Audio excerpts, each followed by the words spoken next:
ദൈവ തിരുനാമത്തിന് മഹത്വമുണ്ടാവട്ടെ. Bible reading പ്രോഗ്രാമിൽ സംബന്ധിക്കുന്ന ഏവർക്കും കർത്തൃനാമത്തിൽ സ്നേഹവന്ദനം. പുറപ്പാട് പുസ്തകം 38-ാം അധ്യായം നമ്മളിന്ന് വായിക്കുന്നു.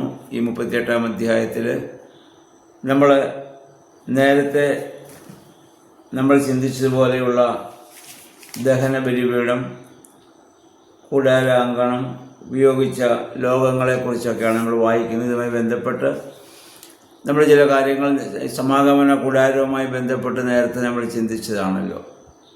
നിങ്ങളിന്ന് 38-ാം അധ്യായം വായിക്കുക. ഞാൻ ആ സമയത്ത് 32-ാം അധ്യായത്തിൽ നമ്മളിങ്ങനെ ഇത് വിട്ടുപോയ ചില ഭാഗങ്ങളുണ്ട്. ഈ സമാഗമന കൂടാരവുമായി ബന്ധപ്പെട്ട് അല്ലാതെ വിട്ടുപോയ ചില ഭാഗങ്ങളുണ്ട്. സമാഗമന കൂടാര ഭാഗമല്ല യഹോവ മോശയോട് പറഞ്ഞ് ഇസ്രായേൽ ജനവുമായുള്ള ബന്ധത്തിൽ. അതിൽ 32-ാം അധ്യായത്തിൻ്റെ 1 മുതൽ 6 വരെയുള്ള വാക്യങ്ങളാണ് നമ്മൾ ചിന്തിക്കുക. മോശ യഹോവയുടെ കൽപ്പനകൾ വാങ്ങാൻ വേണ്ടി പർവ്വതത്തിലേക്ക് കയറിപ്പോയപ്പോൾ താഴെ ഉണ്ടായിരുന്ന ജനം അഹ്റോനെ നിർബന്ധിക്കുകയും മിസ്രയീമിൽ വെച്ച് അവർ ആരാധിച്ചിരുന്ന പോലെ അവർക്ക് ആരാധിക്കുവാൻ ഒരു മൂർത്തിയെ വേണം, യഹോവയെ ആരാധിക്കാനെന്നും പറഞ്ഞാണ് മോശ അവരെ വിളിച്ചുകൊണ്ടുവന്നത്. പക്ഷേ എന്തിനെയാണ് ഞങ്ങൾ യഹോവയെ അവർ നേരിട്ട് കണ്ടിട്ടില്ല. ആരെയാണ് അവർ ആരാധിക്കേണ്ടത്? വ്യക്തത അവർക്കില്ല. അതുകൊണ്ട് ഞങ്ങൾക്ക് ആരാധനയ്ക്കൊരു അവസരം വേണം. അവരുടെ നിർബന്ധം സഹിക്കാൻ വയ്യാതെ മോശ അവരുടെ ആഭരണങ്ങളൊക്കെ ചോദിച്ചു വാങ്ങി ഒരു കാളക്കുട്ടിയെ അവർക്ക് ഉണ്ടാക്കി കൊടുക്കുകയാണ്. ജനം അതിനെ ആരാധിക്കുകയും അവർ വിനോദം പങ്കിടുകയൊക്കെ ചെയ്യുന്നതായി നമ്മൾ ആ അധ്യായത്തിൽ വായിക്കുന്നുണ്ട്. മോശ പർവ്വതത്തിൽ നിന്ന് ഇത് താഴെ വലിയ ആരവം കേട്ടപ്പോൾ മോശ യോശുവായോട് ചോദിക്കുന്നു. യോശുവായും മോശയുടെ കൂടെ ഉണ്ടായിരുന്നു. മോശയായിരുന്ന ആ ഉയരത്തിലല്ല, അതിൻ്റെ തൊട്ട് താഴെ യോശുവായുണ്ട്. യോശുവായോട് ചോദിച്ചപ്പോൾ കാര്യങ്ങൾ മനസ്സിലായി. അവിടെ വലിയ ആരവം നടക്കുകയാണ്. ഇറങ്ങി വന്ന് നോക്കുമ്പോൾ കാണുന്നത് കാളക്കുട്ടിയെ ആരാധിക്കുന്ന ജനത്തിൻ്റെ വലിയ ആരവമാണ്, സന്തോഷമാണ്. മോശ കോപിഷ്ഠനായി എഴുതി വാങ്ങിയ കൽപ്പനകൾ എറിഞ്ഞ് അത് പൊട്ടിച്ചു കളയുകയാണ്. മോശയും അഹ്റോനും രണ്ടുപേരും പുരോഹിതന്മാരാണ്. ആരാണ് പുരോഹിതൻ? പരാപരൻ്റെ ഹിതമറിഞ്ഞ് പുരോഭാഗത്ത് നിന്ന് നേതൃത്വം കൊടുക്കുന്നവനാണ് പുരോഹിതൻ എന്ന് പറയുന്നത്. പരാപരനായ ദൈവത്തിൻ്റെ ഹിതം ആരാഞ്ഞറിഞ്ഞ് അതനുസരിച്ച് ജനത്തെ നയിക്കുന്നവനാണ്. ഇവിടെ അഹ്റോന് സംഭവിക്കുന്നത് ജനത്തിൻ്റെ ഹിതമറിഞ്ഞ് ജനത്തെ ആരാധനയ്ക്ക് വേണ്ടി വിടുന്നതായ ഒരു സാഹചര്യമാണ്. രണ്ടുപേരും പുരോഹിതന്മാരാണെങ്കിലും മോശ ദൈവത്തിൻ്റെ ഹിതമറിയാൻ, പരാപരൻ്റെ ഹിതമറിയാൻ വേണ്ടി ദൈവം പർവ്വതമുകളിലേക്ക് വിളിച്ചു കയറ്റി. മോശയെ പിന്നെ കാണുന്നില്ല. അപ്പോൾ ജനം വിചാരിച്ച് കാണും മോശയും ഒരു പക്ഷേ മരിച്ചു കാണും. അപ്പോൾ അവർക്കിനി ആകെയുള്ളത് അഹ്റോൻ മാത്രമാണ്. ഇന്ന് പൗരോഹിത്യത്തിലേക്ക് വരുന്ന ആ പുരോഹിതന്മാരെ സംബന്ധിച്ചിടത്തോളം അവർ നേരിടുന്ന ഒരു വലിയ പ്രശ്നം ഇതാണ്: മോശയാകണോ അഹ്റോനാകണോ? മോശ പോലെ ആകാൻ ശ്രമിച്ചാൽ ജനത്തിനത് താല്പര്യമില്ല. അഹ്റോനെ പോലെ ഉള്ളവരെയാണ് ജനം എപ്പോഴും താല്പര്യപ്പെടുക. കാരണം അവരുടെ ഇഷ്ടമനുസരിച്ച്, അവരുടെ ആഗ്രഹമനുസരിച്ച് പ്രവർത്തിക്കുന്ന ഒരു പുരോഹിതൻ, അതാണ് അഹ്റോൻ. ഇത് പലപ്പോഴും നേരിടുന്നതായൊരു പ്രശ്നമാണ്. ആരുടെ കൂടെയാണ് നിൽക്കേണ്ടത്? ജനത്തിൻ്റെ കൂടെയാണോ ദൈവത്തിൻ്റെ കൂടെയാണോ?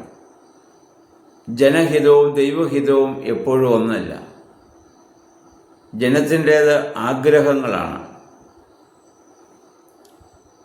പക്ഷെ ദൈവം തൻ്റെ ഹിതം കൽപ്പനകളിലൂടെ മോശയെ അവിടെ അറിയിക്കുകയാണ്. പുതിയ നിയമത്തിൽ അതിന് പകരമാണ് നമുക്ക് ലഭിച്ചിരിക്കുന്നതായ ദൈവവചനം. ആ വചനമനുസരിച്ച് നമ്മൾ ജീവിക്കുമ്പോൾ നമുക്കൊരിക്കലും മറ്റ് വസ്തുക്കളെയോ മറ്റ് സൃഷ്ടികളെയോ ആരാധിക്കുവാനായിട്ട് സാധിക്കുകയില്ല. 9-ാം വാക്യം വരുമ്പോൾ അറിയുന്നു ഈ ജനം ദുസ്സാഠ്യമുള്ളതായ ഒരു ജനമാണെന്നും. അതിനുശേഷം ഇതിൻ്റെ 11 മുതൽ 14 വരെയുള്ള വാക്യങ്ങൾ നമ്മൾ വായിക്കുന്നത് യഹോവയായ ദൈവം ഈ ജനത്തെ നശിപ്പിച്ച് കളയുവാൻ തക്കവണ്ണം കഠിനമായി കോപിക്കുന്ന ഒരു വലിയ സാഹചര്യം, അല്ലെങ്കിൽ അവിടെ നിന്ന് ദൈവത്തിൻ്റെ സാന്നിധ്യം നഷ്ടപ്പെടും, ഞാനിനി ഇവരിലൂടെ പോകുകയില്ല എന്ന് പറയുന്ന ഒരു സാഹചര്യം. അപ്പോഴാണ് മോശ യഹോവയായ ദൈവത്തോട് പറയുന്ന ചില വാദങ്ങളുണ്ട്. നീ എന്തിനാണ് ഈ ജനത്തെ മിസ്രയീമിൽ നിന്ന് നമ്മൾ കൂട്ടിക്കൊണ്ടുവരുന്നത്? ഈ ജനത്തെ ഈ മരുഭൂമിയിൽ വെച്ച് അവരെ നശിപ്പിച്ചാൽ മിസ്രയീമിലെ അവൻ്റെ ആളുകളും ഈ ജനത്തെക്കുറിച്ച് എന്തു പറയും? അവരെ നശിപ്പിക്കാൻ വേണ്ടി അവരുടെ ദൈവം വിളിച്ചുകൊണ്ട് പോയി എന്നല്ലേ പറയുകയുള്ളൂ. ഇപ്പോൾ യഹോവയായ ദൈവമേ, അവിടുന്ന് കൊടുത്ത വാഗ്ദത്തങ്ങളൊക്കെ എന്തിനു വേണ്ടി? അബ്രഹാമിൻ്റെയും ഇസ്ഹാക്കിനെയും യാക്കോബിനെയും ഒക്കെ അവിടുന്ന് ഓർക്കണം. അവർക്ക് കൊടുത്ത വാഗ്ദത്തം പൂർത്തീകരിക്കാൻ വേണ്ടിയല്ലേ ജനത്തെ കൂട്ടിക്കൊണ്ടുവരുന്നത്? പ്രിയമുള്ളവരെ, വിശുദ്ധ ബൈബിളിൽ നീതിമാന്മാരുടെ പേര് പറഞ്ഞുള്ള ആദ്യത്തെ ഒരു മധ്യസ്ഥ പ്രാർത്ഥനയായി നമുക്കിതിനെ കാണാവുന്നതാണ്. നീതിമാന്മാരുടെ, പിതാക്കന്മാരുടെ, പുണ്യവാന്മാരുടെ പേര് പറഞ്ഞുള്ള ആദ്യത്തെ ഒരു മധ്യസ്ഥ പ്രാർത്ഥനയാണിത്. അതായത് വാങ്ങിപ്പോയവരെ അവരുടെ പേരുകൾ പറഞ്ഞുള്ളതായ ഒരു പ്രാർത്ഥന. മോശയുടെ ഈ ഒരു പ്രാർത്ഥനയും ചോദ്യവും യഹോവയായ ദൈവം ആ ജനത്തിൽ നിന്ന് തൻ്റെ ക്രോധം മാറ്റുവാൻ, അവരെ വീണ്ടും നയിക്കുവാൻ തക്കവണ്ണം മനസ്സ് വയ്ക്കുവാൻ കാരണമായിട്ട് തീരുന്നതായി നമ്മൾ കാണുന്നു. മനുഷ്യൻ്റെ വിശ്വാസത്തോടുകൂടിയുള്ള പ്രാർത്ഥനയും ലജ്ജ കൂടാതെയുള്ള യാചനയും ദൈവം അനുഗ്രഹിക്കുകയില്ല എന്ന് പറഞ്ഞാൽ പോലും ദൈവത്തെ കൊണ്ട് അനുഗ്രഹിപ്പിക്കും അഥവാ പ്രവർത്തിപ്പിക്കുമെന്ന വലിയ സത്യം ഈ വേദഭാഗത്ത് നമുക്ക് മനസ്സിലാക്കാൻ സാധിക്കും. മനുഷ്യൻ മോശയുടെ വിശ്വാസത്തോടുള്ള പ്രാർത്ഥനയും വലിയ നിർബന്ധവും നമുക്കിവിടെ കാണാൻ സാധിക്കുന്നുണ്ട്.